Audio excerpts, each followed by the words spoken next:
pleasure to be here and celebrate Blaine's birthday and talk about work that sort of, as you'll see, follows from initial work that Blaine and then Blaine and Mary Louise did. So it's really a great pleasure for me to be here. I'm going to be talking about joint work with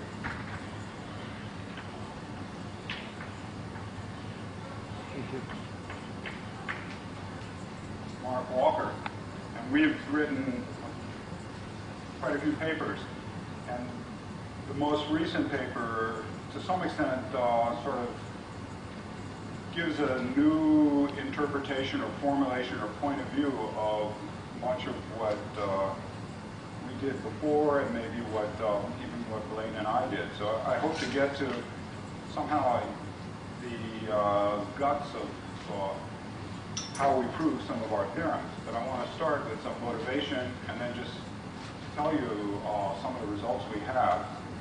And then I'd like to come back and tell you this new point of view and actually explain why this point of view works. So it's there's something somewhat subtle that makes this point of view work, and it was inspired by analogous theorems in the work of Suslin and Blavatsky.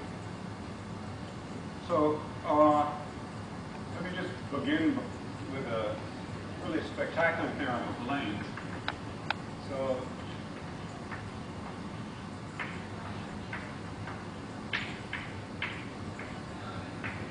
I'm going to work only with complex algebraic varieties, so I won't mention that I'm over the complex numbers. And in fact, the theorems that Mark and I have apply for real varieties too, but the statements are somewhat different. The proofs are somewhat longer sometimes. So we work only with complex algebraic varieties. And I'm going to say a special case of this remarkable theorem of Blaine's. Let's look at complex projective space. Then there's the notion of an algebraic cycle on complex projective space. And let's look at the algebraic cycles of some dimension, R cycles on complex. Well, we could also look at cycles in this context of geometric measure theory, integral cycles on this two-dimensional manifold. And Blaine proved this inclusion is a homotopic.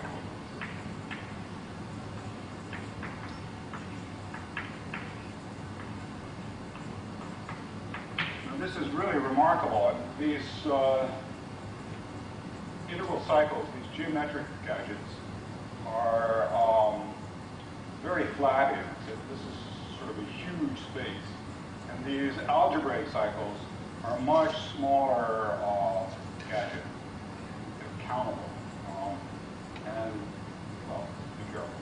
No, so I'll take that back. But anyway, this is a much smaller space. They come, in some sense, in a very precise sense, they're exhausted by finite dimensional subspaces. So in some sense, this is a countable dimensional Abelian group, topological Abelian group. And this theorem is representative of one of two basic questions one can ask.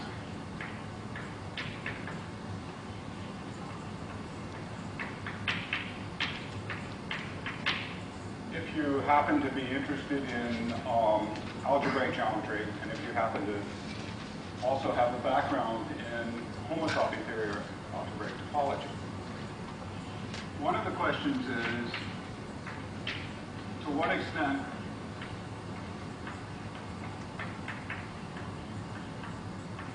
can you determine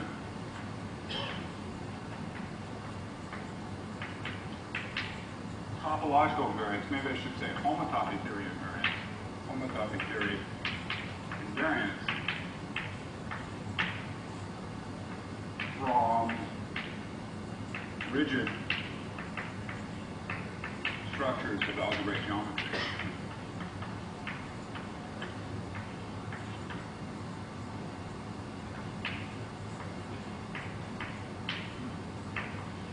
So, as is well known that the homotopic groups, this is Fred Omgren's thesis shows that the homotopic groups of this space are just the homology of Pn. So this gives a way from algebraic geometry to compute homotopic groups, at least to Pn.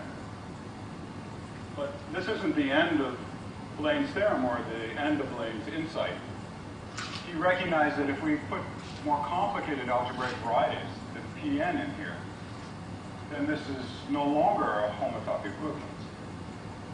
And you're going to get something quite possibly much more interesting. So instead of looking at sort of integral cycles on an algebraic variety of real dimension 2n, n-dimensional complex, say smooth, projective algebraic variety, instead of just trying to realize a homology, if you do a construction like this, you might get interesting invariants about the algebraic variety. Pn is such a simple algebraic variety, it doesn't have interesting algebraic invariant. You have to be careful at saying that with the first approximation. So the complementary question is, to what extent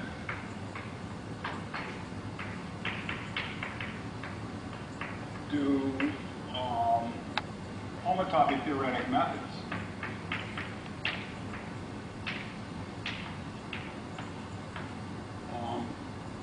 give interesting invariants?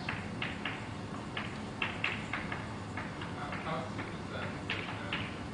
Pardon? How soon is that? It's not known exactly when it's true and when it's not true, but it's never, as soon as there is homology in Pn, which is not algebraic, homology in X, which is not algebraic, this can't be a homotopic equivalence. But it's not known whether that's equivalent to that. To what extent do homotopy theoretic methods give interesting invariants for algebraic varieties? And an example would be Lawson homology.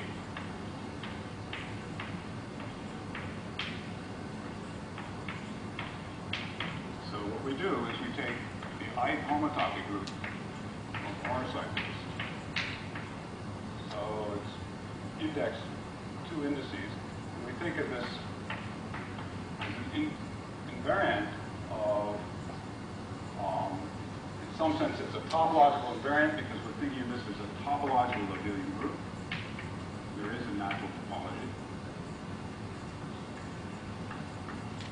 And taking homotopy groups is a very topological, homotopy theoretic thing to do. And yet this can and will, in many cases, give very interesting and impossible to compute invariants for a variety. So we have two questions that naturally come out of this original work. And the other ingredient in what I'm going to be talking about is the theorem of Blaine and Mary Louise.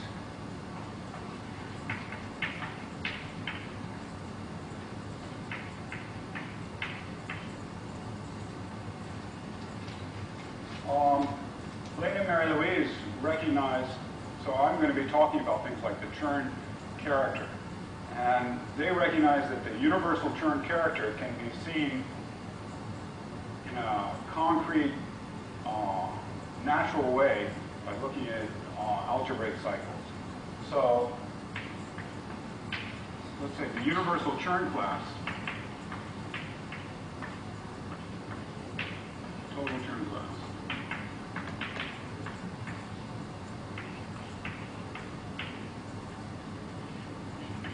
C star, which goes from, let's do it this way, which goes from Z cross BU into a product of Eilenberg McLean spaces.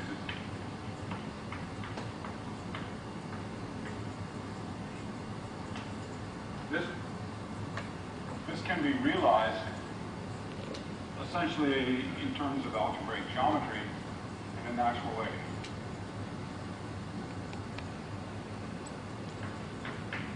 realized, I'll say this informally, as the inclusion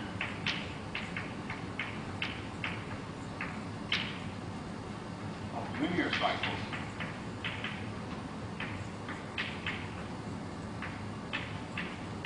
on projective spaces, very large. So this corresponds to Hoffman varieties.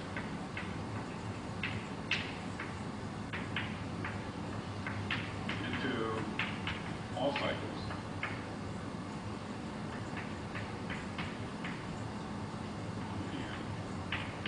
Correspond to child varieties.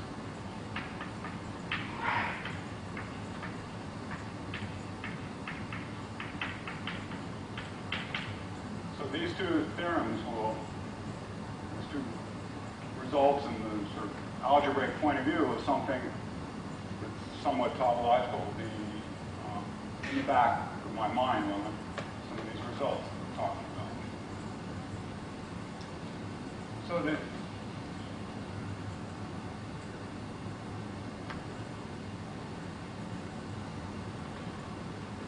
before I state any sort of theorem that Mark and I have done, let me tell you about a basic theorem of Rodney.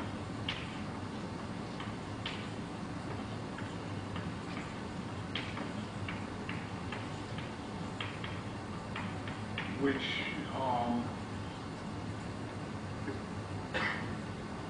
looking around to see if there's more of this chalk. Oh, great. This theorem is the first appearance of the letter K in K theory in some sense. So Rodney proved let X be a smooth variety field, just to emphasize that Rodney was not just thinking about the complex numbers.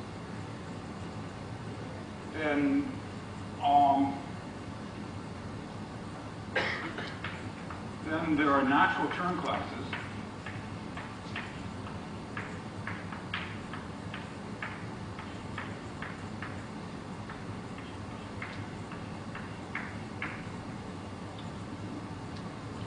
CI from, I'll call it K0 of X, the Rodney group of algebraic vector bundles on X into, CI goes into codimension I cycles, 1 to 8 cycles, modulo rational equivalence. So there are these natural term classes which determine, there's a formalism to get the Turing character from the Turing classes which determine a Turing character called CH, which is a ring isomorphism. This means take this abelian group and tensor it with Q. And do likewise. So this is actually an amazing theorem. On the one hand, this is vector bundles. On the other hand, this is cycles. I don't know if I need to define for you what a cycle is, but a cycle of codimension I and a variety X, this is a formal sum Ni, well, and J, Y, J, where each Y J sits inside X, codimension, whatever we're talking about, say I. And this rational equivalence means we're identifying two cycles if they live in a family, parameterized by the affine line. They're two different fibers of a family of cycles. So, on the face of it, there's nothing. What's the relationship between bundles and cycles? So let me just tell you very briefly.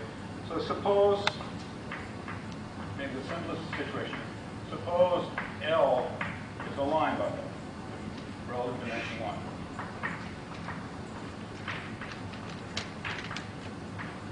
And let's just suppose it has a global section.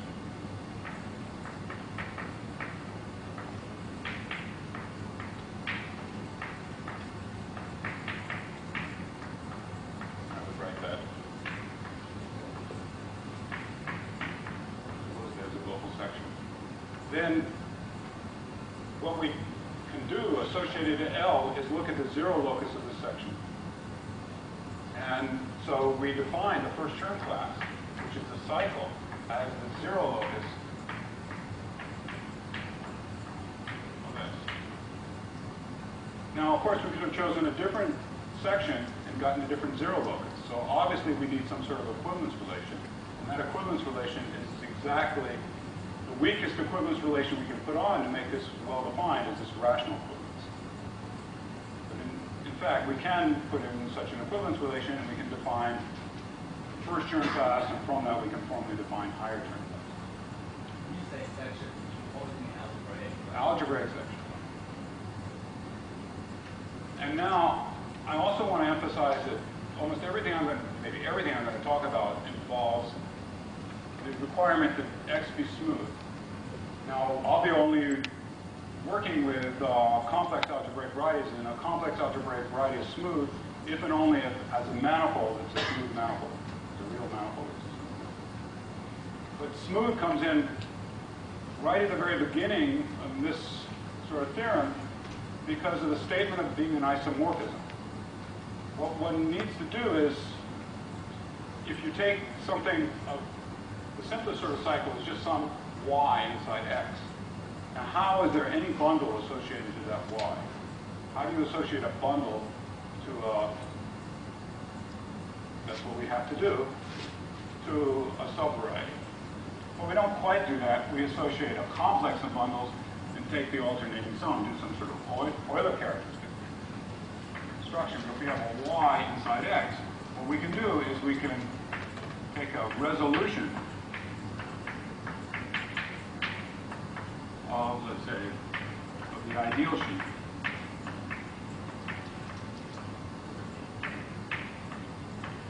Syzygy argument. So we can take the ideal sheet and then take a vector bundle onto that, and then just make a complex. And if x is smooth, this is going to stop. It's going to be finite. We take the alternating sum, and we can say the alternating sum of this is going to be equivalent to that.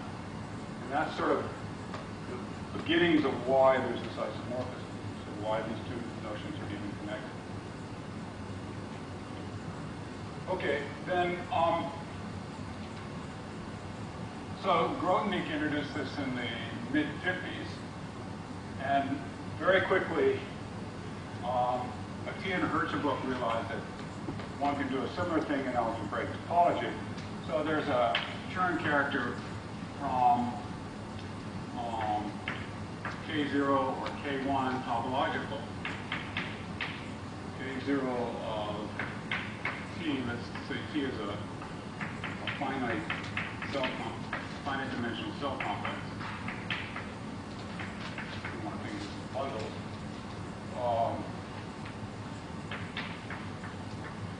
This would go isomorphically into even dimensional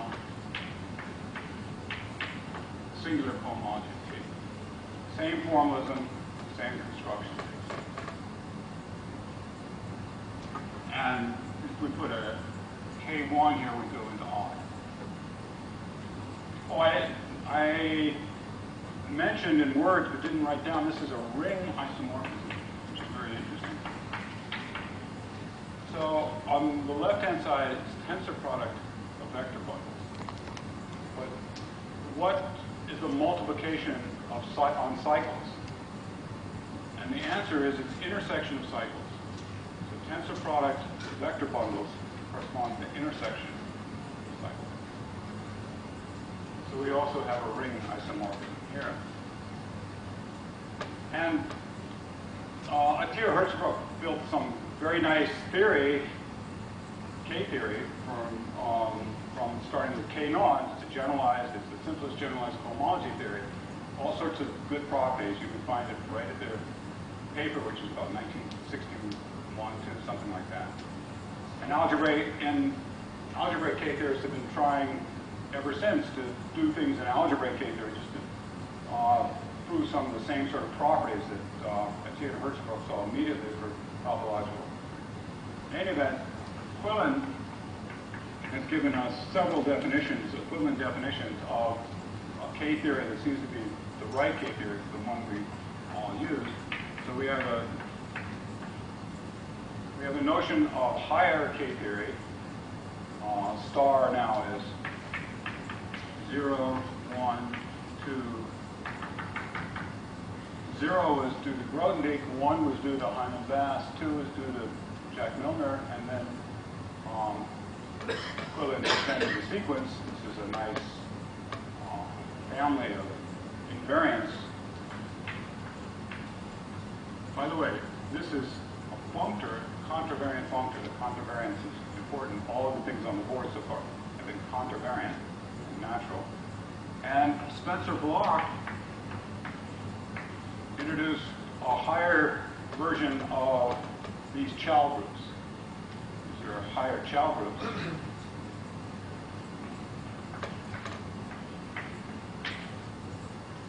I have trouble with Spencer's notation. We're given I, then we'll have X, and a whole bunch of star, where star again is. I'll regret that. Yeah, this star corresponds to those sort of things. And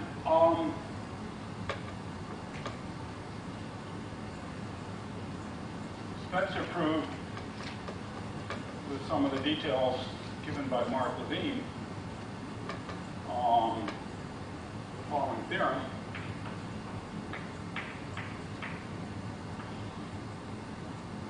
That the, so X is a smooth variety. We have K star of X cubed is rationally isomorphic to X and I. And then I want to fix the I here, and then I'll use cube recursion. So Spencer proved the higher order analog of Grothendieck theorem. So that's some background for what I'm going to be talking about. No.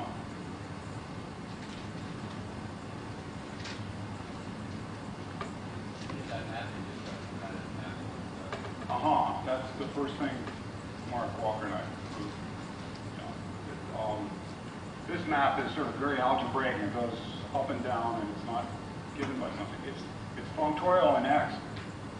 Well, even that's not so carefully verified, but it's not.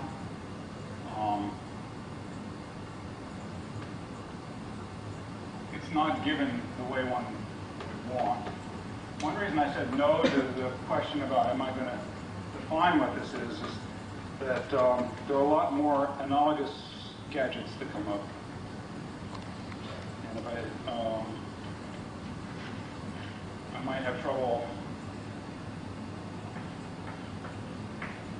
It's sort of almost simpler to just give an impression of all the structures. So here's a theorem, myself and Mark Walker. I'm going to point to one part of it. So let's let X be a smooth variety. And by variety, I always mean it's locally closed in projective space. Which is what most people mean as well. There are more general varieties. Then there's this, because I don't have room to write it below, I'll just say these words. There's a natural commutative diagram of spaces. So I'm going to have, here's a space. These are spaces. Here's and much of the lecture is going to be describing what's going on in these spaces.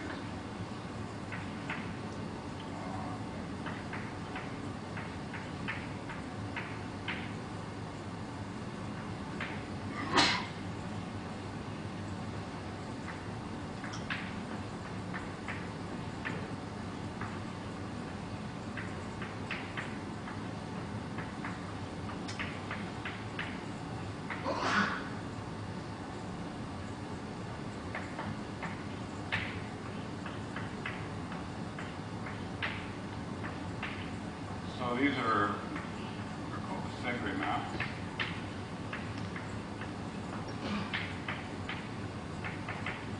So there's a natural commutative diagram of spaces with all sorts of nice properties.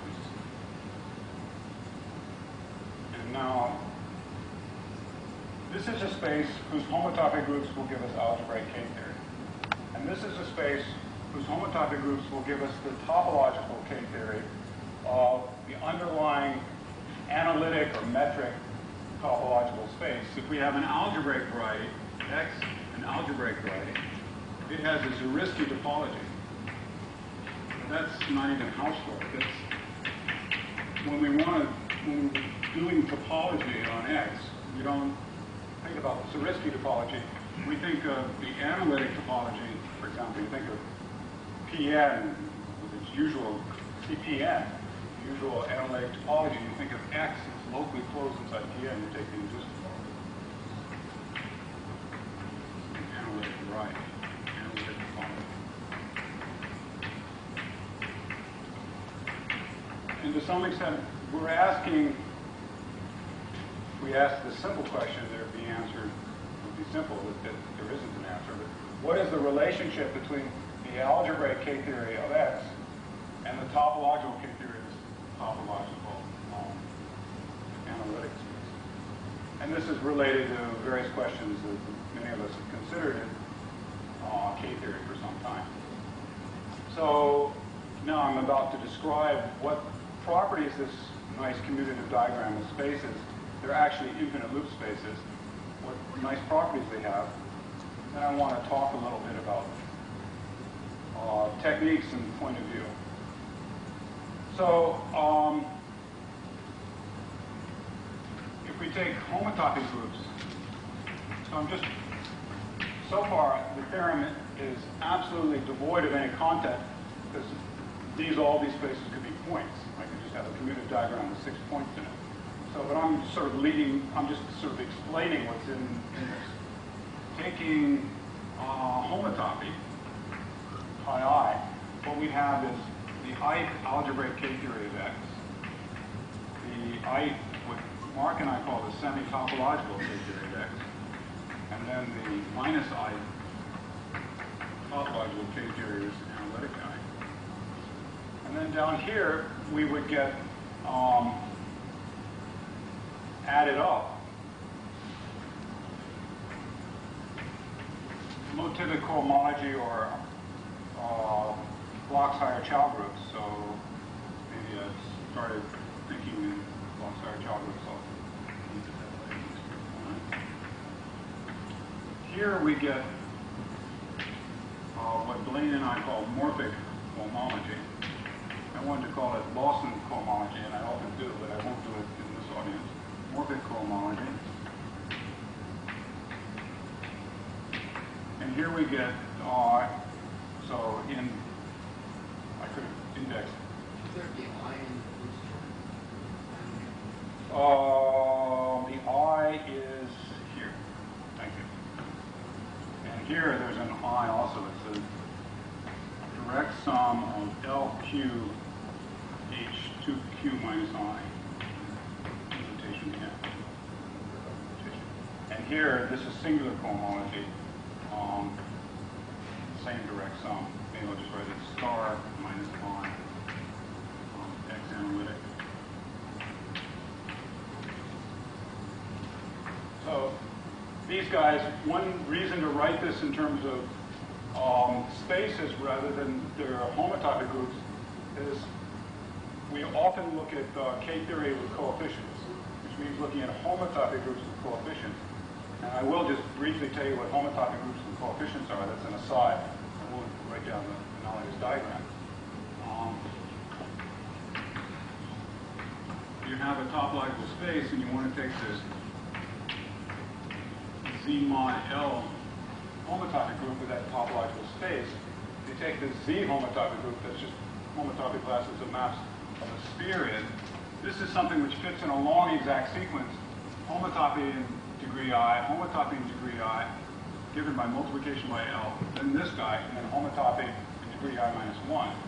And it's realized it's homotopic classes of maps, and here I might get into a little trouble. I take the I cell and I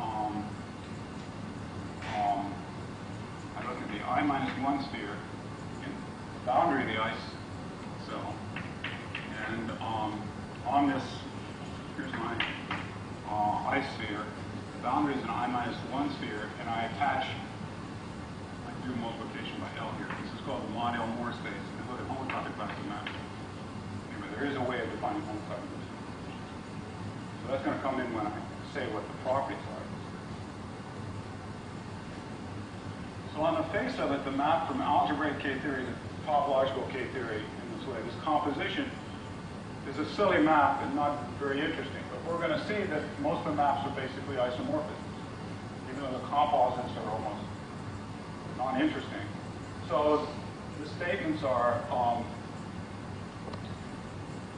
one, vertical maps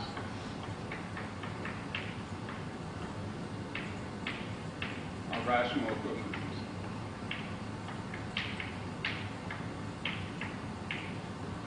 We could think of that as saying that if we take the homotopic diagram and tensor it with Q, we get isomorphisms. In fact, the vertical maps have associated to them Chern characters such that you get ring isomorphisms. These are sort of like, these maps which are defined integrally are like the exponential of the Chern character. So, the fact that this is vertical map is a rational isomorphism is a Thier-Hertzebruch theorem. The fact that this vertical map is a rational isomorphism is our refinement of Bloch's theorem by saying that we actually have a natural map of spaces realizing the isomorphism between, rational isomorphism between K-theory and geometry. And also, we also have something multiplicative. And then what our work in this paper, I think it's the 6th in our series, was really most concerned about was proving that this middle vertical arrow is an isomorphism that rationalized, so that morphic homology corresponded to this K-theory. So the vertical maps are rational isomorphisms. Now, the left horizontal maps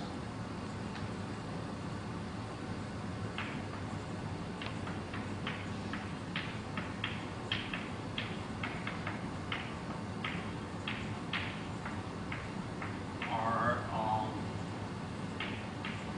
mod, I guess I'm using mod L equivalences that use homotopic groups, coefficient Z mod L. Mod L equivalences for any L. So that's sort of interesting. This middle row is what we're going to, this stands for singular semi-topological. This is, and it's, you see it's going to have morphic homology. We're going to also see Lawson homology coming in somehow in the middle row as well. And so what this statement is saying is that the sort of constructions that are partly algebraic, partly topological, that various ones of us have been working on, at least with finite coefficients, you get the same answer whether you work in the semi-topological context or in the algebraic context. When you look at, for example, Chow groups with mod L or with Z mod L coefficients, or morphic homology with Z mod L coefficients, you get the same answer, the same as topology. And then on the right-hand side, so there exists a natural class of odd element in K2 semi-topological point, such that if you invert this Bott class,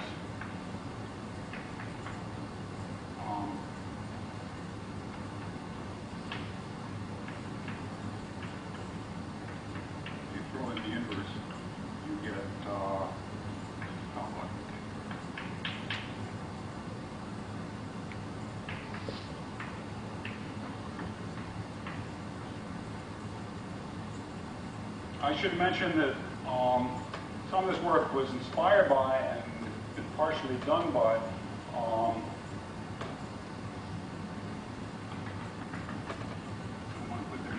Paolo Lima-Field.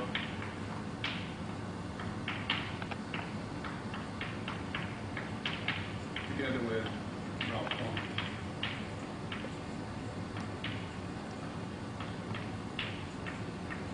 They had looked at an equivalent version of the semi-topological K-theory when X is projective, and have worked with this theory also. Okay, so this is sort of the context of what's going on. Let me give at least one example, one picture of, say, this diagram. So examples are actually very hard to come by. We only know them in a few cases. And what I want to do is come back to those basic fundamental questions and see if we can say something about them, which we can once we talk a little bit more about this theorem. Let's do an example. This example is hiding on, well, it depends on how. I guess the first part of what I'm going to say is not so hard. I was going to say it's basically in higher degree. I'm just going to do X, a smooth projective curve, Riemann surface. And work of Francis Kerwin enables us to understand what's going on to some extent, but I guess I'll just write K naught. So if we write K naught of X, in this case, this is equal to the integers for the rank of the vector bundle, the integers for the degree of the vector bundle, and then we have all of these, everything is sort of equivalent to the rank together with the determinant of the vector bundle. And look, this is the connected component of line bundles.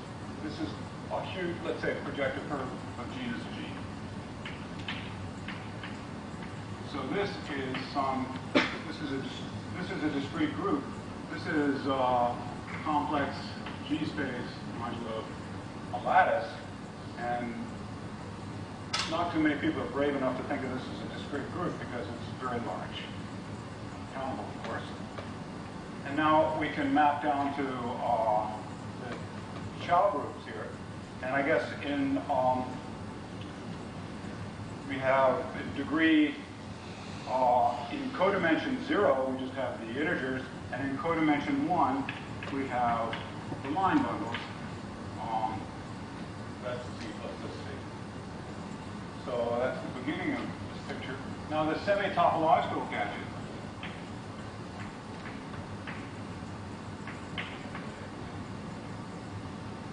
Our K naught is in general obtained from algebraic K theory by dividing out by what we call algebraic equivalence.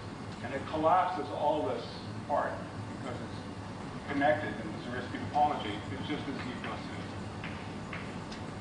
And then this cycles modulo algebraic equivalence, which happens down below, is just as Z plus is. And then over on the topological side, we just get an isomorphism.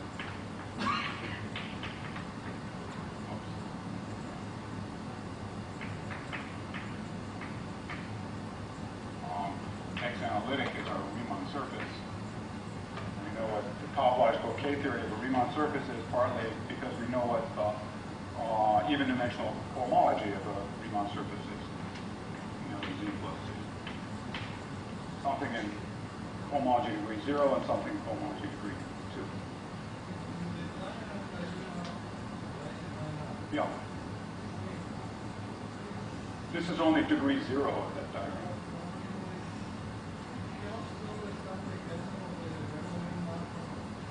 No, what it, okay, so I can, let me come to that in just 1 minute.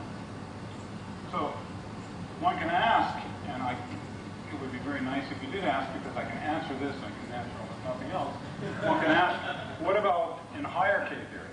And it turns out that this map is an isomorphism in higher K theory as well.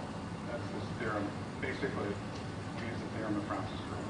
So let me just make a comment about what I think this intermediate K-theory is.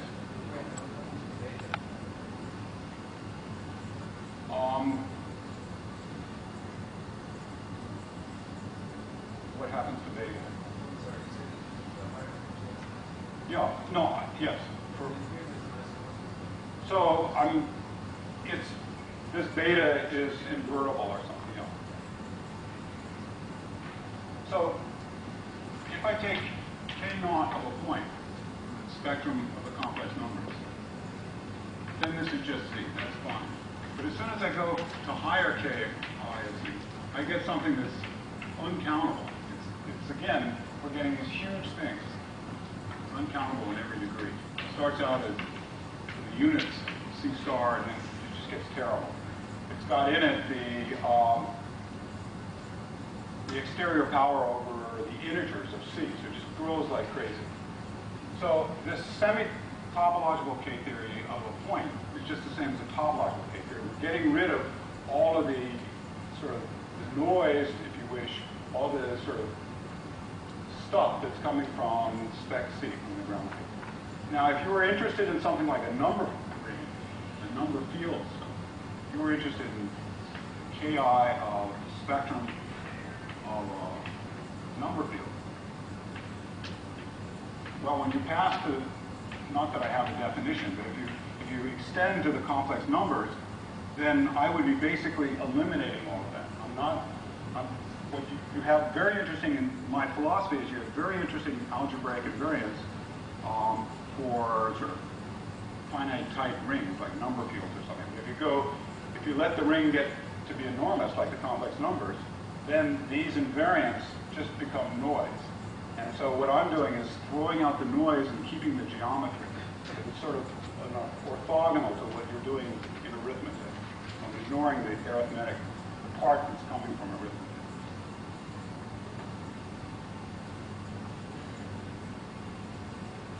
Okay, so what was I going to say? So,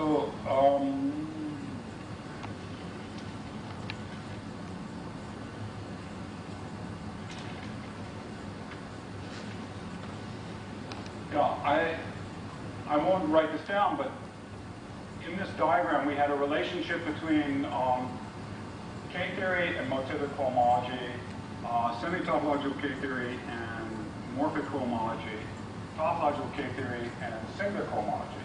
There's something called the Tier-Hertzebruch spectral sequence that starts from singular homology and goes to topological K-theory. There's now what's called a Motific spectral sequence due to a whole list of people. On one of them that goes from Motific homology to algebraic K-theory.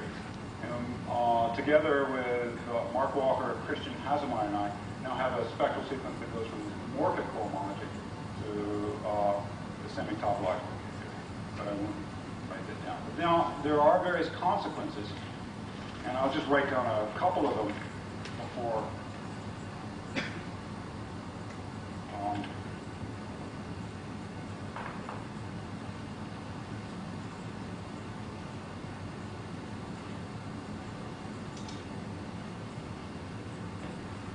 so here are a few consequences. That the map from semi-topological K-theory in all degrees to topological K-theory is an isomorphism. If X is what is called a linear variety, smooth linear variety. So if it's a toric variety or a flag manifold or something like that. So again, if it's a variety whose cycle theory is not complicated. So another corollary from this picture is that Griffith's group, which by definition is cycles homologically equivalent to 0, modulo cycles algebraically equivalent to 0. So it's one of these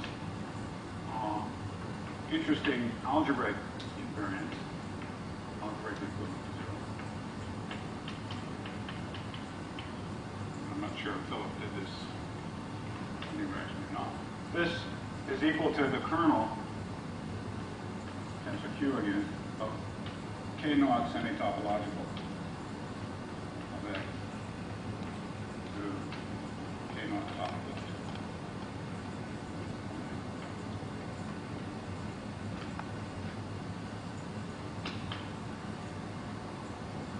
So one interesting thing is you can find threefolds so that this Griffiths group is uncountable. When we uncountable dimensional vector, not countable, not finite dimensional. It's a countable dimensional vector space over Q. So this semi-topological gadget has a lot of information in it that is not seen topologically if you just did things topologically. But it also doesn't have such nice properties. You don't know that the invariants are finite dimensional. In fact, they may not be. What I hope, but cannot prove, is that the invariants, what this does is throw away all the divisible stuff and all of the stuff like the K-theory of the complex numbers, all this sort of what I'm calling noise. But it certainly keeps at least this part of the interesting algebraic geometry. So for lack of time, I'll be particularly vague about this, that one can interpret a filtration introduced by Barry Mazur and myself on homology conjecturally equal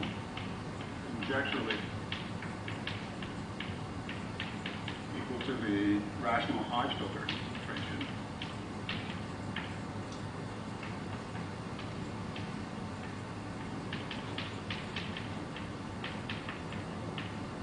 Just in terms of map, not very long-winded, the map from, let's say, just K naught semi-topological of X, K naught topological of X analytic, and multiplication by the mod element. So this is sort of very appealing formulation of, if you want, the generalized Hodge conjecture. It hasn't, all you have to do, so-called all you have to do, is understand well multiplication by bot, how far away you are from bot periodicity. Okay, and the fourth property, before I do anything about it, telling you our new formalism, maybe our new understanding, the fourth thing I just mentioned, is that the original definition of the semi-topological K-theory and the definition of X is projective and agrees with K semi-topological of X is equal to what Mark Walker and I called K semi of X, and what Paolo Di Matteo and Ralph Cohen call K holomorphic. These are all just one and the same thing, but these are geometric. These are the homotopic groups, are homotopy groups.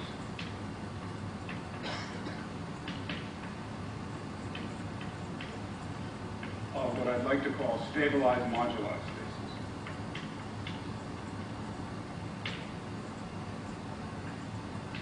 For lack of time, I won't be more specific. But they're very concrete things that one takes some sort of big limit and then take homotopy groups, and that's what this realizes. And it's in that sense because Francis Kerwin told us something about homology of stabilized moduli spaces of semi-stable vector bundles over curves, that we could make a computation of the higher semi-stable, semi-topological K-theory curves. Okay, so let me briefly tell you about our new technology, which is actually not very technical, but it's quite nice, and I'm not going to have much time to do much about it, but it fits in with an aspect of what Dan Duggar was talking about. So what we do is we think of, suppose you have a functor. So this is going to be some sort of, if you want, abstract nonsense for just a moment. It's defined on all quasi-projective varieties of the complex numbers, and it's contravariant.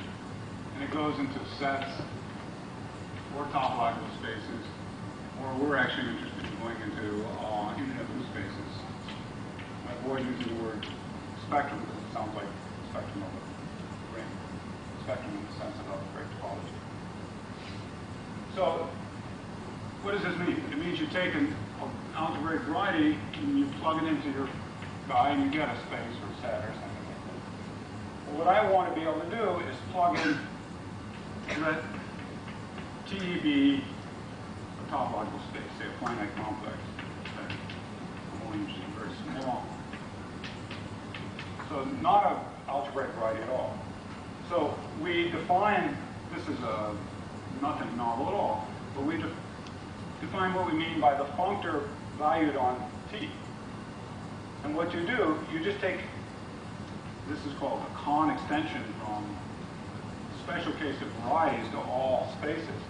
You just take the limit, it's a colimit, you take the limit, you look at all maps from T into algebraic varieties, continuous maps, now you put the analytic topology, and then you apply your functor onto U.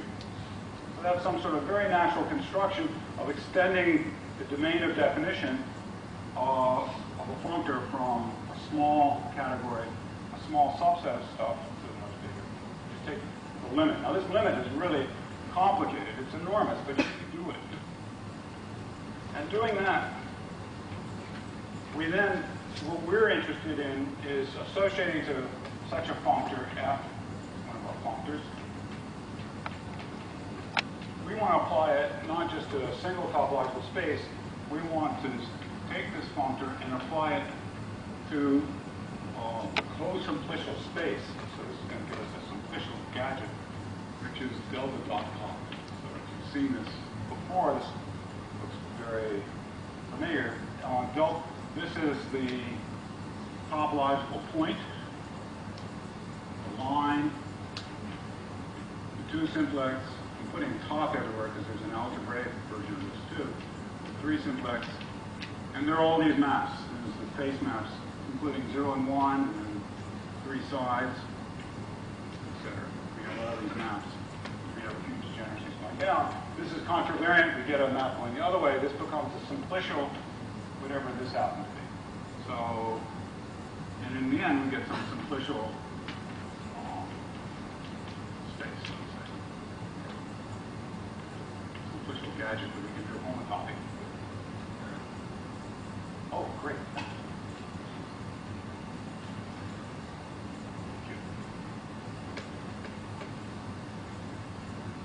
Did you notice how he threw that with no rotation so that I could use my gadget? That was impressive. Okay, so the interesting thing is that the invariants we've been considering have all been invariants of this sort. So what we have is, for example, Lawson homology. Let's see, where have I written this down? So Lawson homology. Maybe I'll just do one example. I have all of these. Everything, all the semi-topological things like the K theory, the Morphic Homology, fit in this pattern with this delta dot top. But Lawson homology, just to give you one explicit gadget, this is given as, you look at the functor z equity of x cross length. This notation comes from paper, basically comes from Blavatsky. This, you take any new variety y and you send it to cycles on x cross y equidimensional over y. So this is a billion group value functor. And if you apply that the delta dot top. You do this. So here, plug in each of the delta i's top of here. And you take the homotopy. This is equal to Lawson homology. So this is the pi I of CR of X.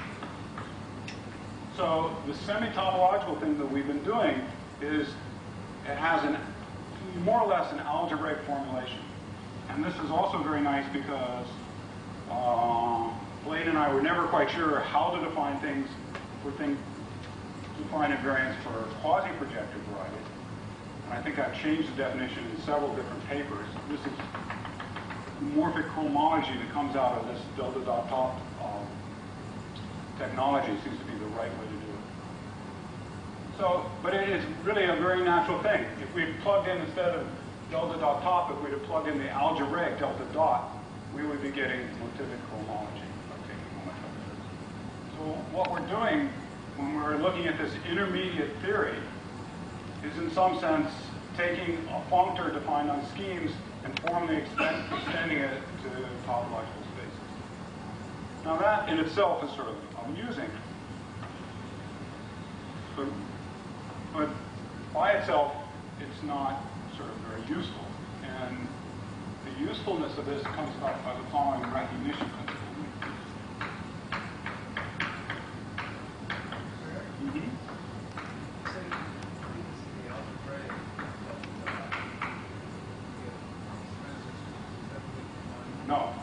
No.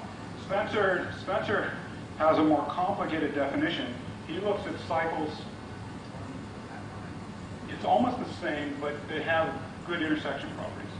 Now, things that are equidimensional automatically have good intersection properties. They're much, much nicer. And now what Sussman proved is that you can always deform any subcomplex, finite subcomplex of Spencer's gadget without changing invariance to make all the cycles equidimensional. So the equidimensional guy is smaller and easier to use, and it turns out to be equivalent, or it's quasi-isomorphic. Now, so Spencer, like, maybe that's enough said. So the recognition principle is as follows. So it says, suppose, well, maybe I should state the problem.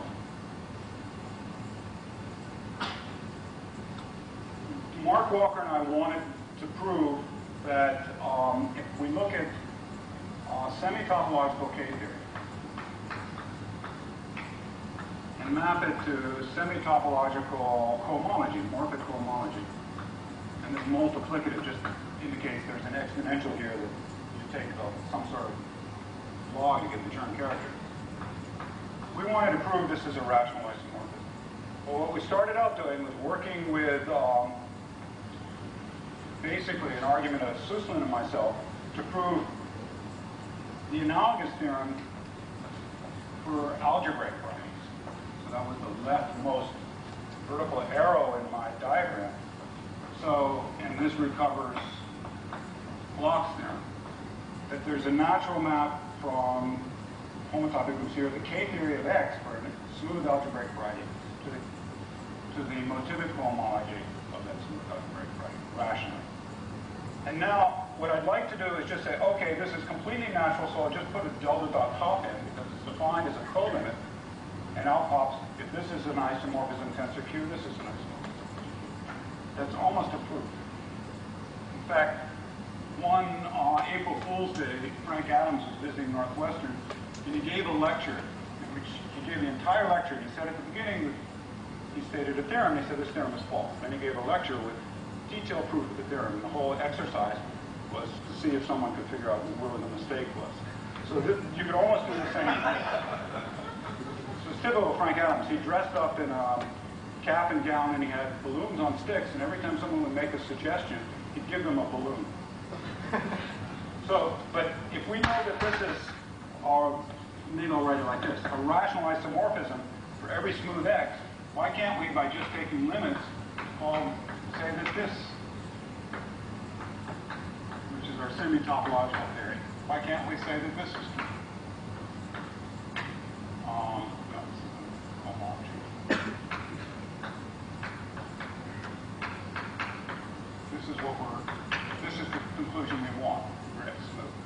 The answer is that algebraic K-theory maps rationally isomorphically to motivic homology only when X is smooth. Now this co-limit, even when X is smooth, the co-limit that we had to take when we did our functor extension, we look at a T, sort of like we're interested in the delta n top into U and analytic and then U. When you take this co-limit, you've got to, there's no way around not considering U's that are not smooth. The non-smooth U's just have to come in. So you just think about that co-limit. So you're sort of stuck that you want to conclude something for a smooth variety, you make a construction, but the construction involves non-smooth varieties, and if you sort of just state it level by level, then what you want is false. So the theorem is not even true if we put non-smooth varieties. So Mark Walker and I came up with a recognition principle to say, suppose you have a map of functors and that has certain properties, then when you plug in delta dot top, it's going to give you an isomorphism. So let me conclude with that recognition principle. So you can find it. Suppose f phi is a natural transformation of abelian root value functors.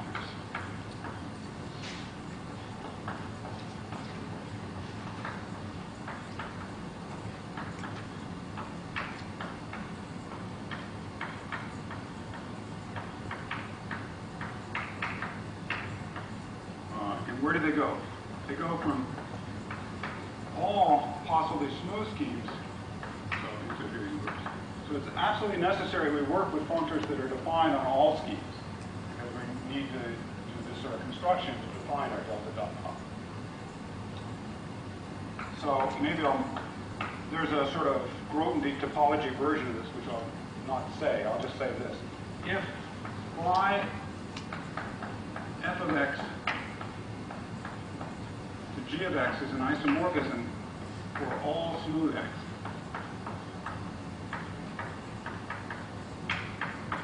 then phi f of delta dot top, this is a simplicial abelian group, so G of delta dot top is an equivalence. Induces an isomorphism in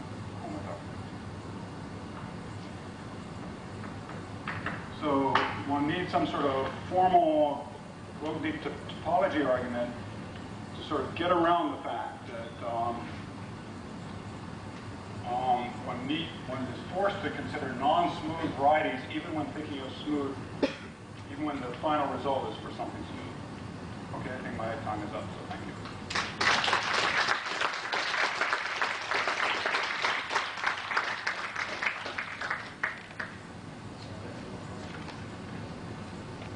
Recognition principle. Pardon? Conclusion. So in its conclusion here, you put an X cross delta dot top? No, but I take f to being something like k of x cross blank. Oh, I see. That's no. Yeah. So I start out with, the result's only going to be true for smooth varieties. So I start out with the functor k of x, where x has to be smooth, cross something. And then if I cross it with something smooth, the total thing is smooth. That's how the argument goes.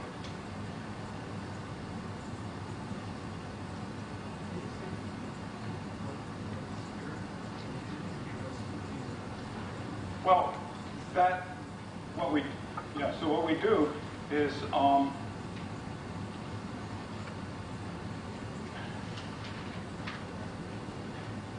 what we say is, if this functor, we think of this as a map of presheaves on the site of schemes over complex numbers, and the real hypothesis is if it induces an isomorphism of associated sheaves for some topology. This topology is a topology in which smooth things are cofinal. So that comes into it. And the topology it's even finer than Vygotsky's H topology. But in particular, smooth things are cofinal in this topology. And the way we do this is that we think of f of, so how do I want to say this? Delta dot top, in terms of Hom, this is Hom appreciates, into, and there's some sort of dual here, into a complex, which this is a complex of presheaves giving singular cohomology. It's really an ugly complex. Singular cohomology with Q mod Z coefficients.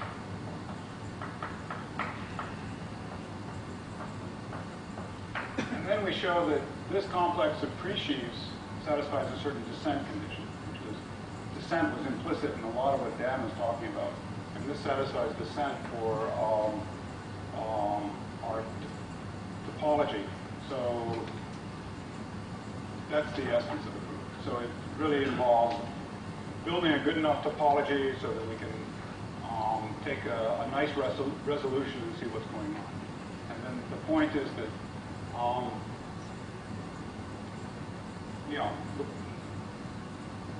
then the point is this f of delta dot top is sort of like evaluating our functor without any of the higher derived functors, and the hypothesis is going to imply something about no higher derived functors,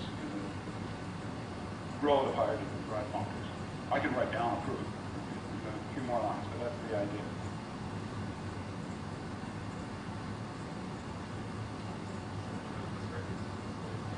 No, the construction of the spectral sequence, Sussman and I, using work of Bloch and Lichtenbaum, built a tower for the K-theory space, algebra K, what I was calling script K of X. And the tower involves things, in fact, we look at X cross delta dot, that's the algebraic guide, and then we look at things associated to quasi-coherent sheaves supported in codimension 1, and then keep on going like that. And then we show that any tower gives you a spectral sequence, and we show that the sort of, if you want the cofibers, you think of it as a spectra, have homotopic groups that are motivic homology. So it comes about explicitly from this tower. And then so that's what you do in algebraic. That's how we get the motivic spectral sequence from algebraic K-theory from motivic homology to algebraic K-theory. And now, you more or less, it's not very hard to more or less formally extend that by putting in a delta dot top of the values. So really the trick is to have a good point of view of what this morphic homology and semi-topological K-theory is. So what we've done, I'll just make a comment that over the years I've developed several different theories that were supposed to be easier to compute than the algebraic theories. So some sort of étale business and now the semi-topological business. And they're close to but easier to compute. And every time I develop one of these theories, it turns out I basically can't compute them at all. They're as hard as the original ones, and that's happening here as well. But so far, almost all of the information we've gotten about the semi-topological gadget has been gotten by saying, well, we know something in the algebraic situation, and we transplant it to the topological situation, semi-topological situation, using some sort of trick like this. There's very little that's come. My dream is to come back from sort of maybe homotopy theory or geometric measure theory and come back to the algebra, but that hasn't happened yet. Is this semi-topological theory related to various other, I guess maybe that's related to what you were just talking about, some various other kinds of enhancements of topological K-theory or things that were supposed to act as intermediaries between topological and algebraic K-theory, like for example, Ruby's multiplication. I don't. That's taking place in a different category, but still.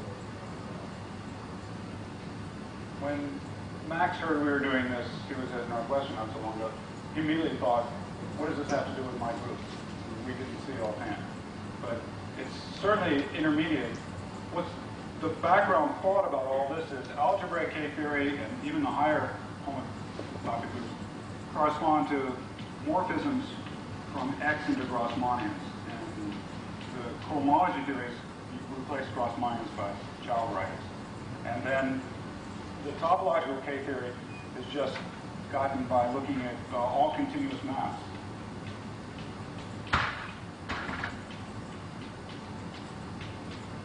And at least for X projective, we don't know it in general, for X projective, what you put inside here is you just put the same thing, morphisms from X into Grassmannian, but you don't think of this as a discrete set and let the Grassmannian vary in some way to get a simplicial set.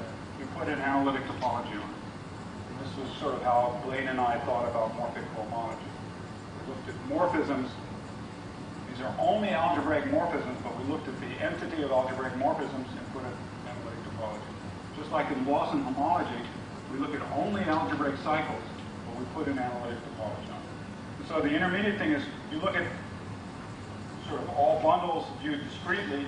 You look at all algebraic bundles viewed discretely, all algebraic bundles but viewed with the analytic topology, and then you embed that in all topological bundles. So it is an intermediate in that way.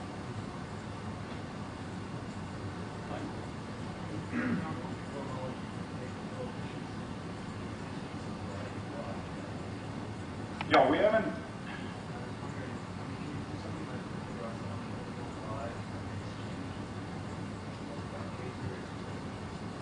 Yeah, so Mark and I have a K-prime theory that does basically exactly that. But there's one problem with this. By the way, we don't know any definition.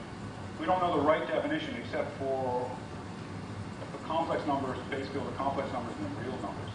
And that's related to what I'm about to say. So it'd really be very interesting to have it, those of us who work initially in characteristic P, to have it at least for some other. So there are, I guess Grodnik showed that there is if Y is a projective variety, then there is a variety crossover X, Y. So it has the property that if you look at morphisms from X to this is the same as X cross Y is cross. So if you want, the function space is representable. But that's only true for projective varieties, but you can do that. But what you would do, what we've tended to do, is you replace, say, child varieties by Hilbert schemes, and you replace bundles by all coherent sheaves. And that's sort of the analog. One thing I didn't, well, this diagram I had also, we proved a Riemann-Roch theorem